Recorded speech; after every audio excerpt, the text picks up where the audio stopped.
All right, welcome back to Visitors Today. And we've been paying attention throughout the week also in matters technology. And I made an observation. Now, foldable phones are making a comeback, to be honest.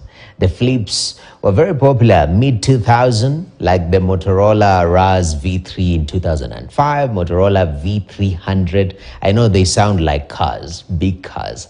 LG VX, amongst many other. Now they are making a comeback, these phones. Now digital flips we've seen recently. Oppo introduced the Oppo Find N2 in the Kenyan market. We've also seen Samsung taking the lead in the space of foldable phone space, that is with the Z phones.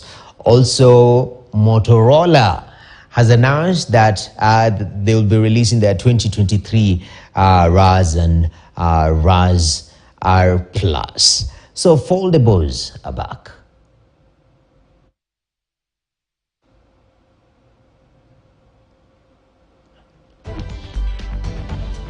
So when it comes to flip and foldable devices, it is becoming a new trend and an emerging trend. Why? Because most people want devices that are very portable according to their own experience. Somebody might want a device which is very comfortable and might or will be able to fit in any situation, but powerful at the same time. So this is a growing trend.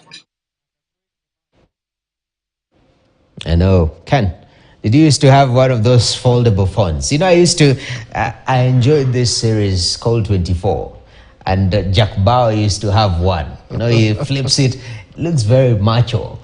I mean, technology, in your observation, is it something that sometimes we go back just like fashion? I see a lot of people wearing baggy pants. It was popular in the 80s. Now we went and slimmed it, and now we are going back. Is it the same thing with technology? I think there's something similar. There's an element of nostalgia that comes in. I was, watching Sky News, and they were saying how the good old CD player, is making a comeback. CD player? In the UK market, just because of that nostalgic feel. So there's something fashionable and I think nostalgic that comes with some of these gadgets. Yeah, and people are looking for those experiences also. Because you look at some of the price range of these foldable phones, it's targeting somebody who used to have a phone in 2005, a flip phone. To be honest, over 150,000.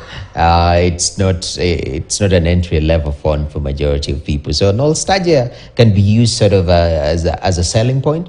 And I see you keep mentioning Kibaki.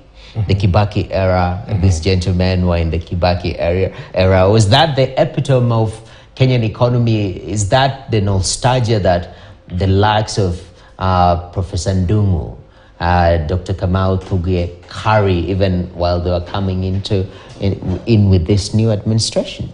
Well, I think that was a golden moment for the Kenyan economy.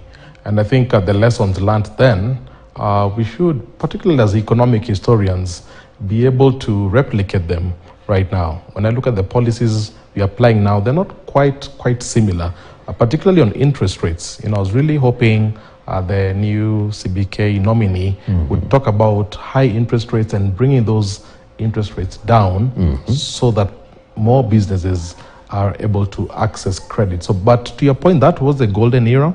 I think any administration that tries to emulate that, I think we'll be able to at least push the economy much further. Definitely. And I'm glad you've brought in the issue of the CBK now. The central bank governor nominee, Dr. Kamau Thuge, and the outgoing governor, Dr. Patrick Njoroge, might be seen through two different lenses on the issue of the shilling weakening. Dr. Thuge's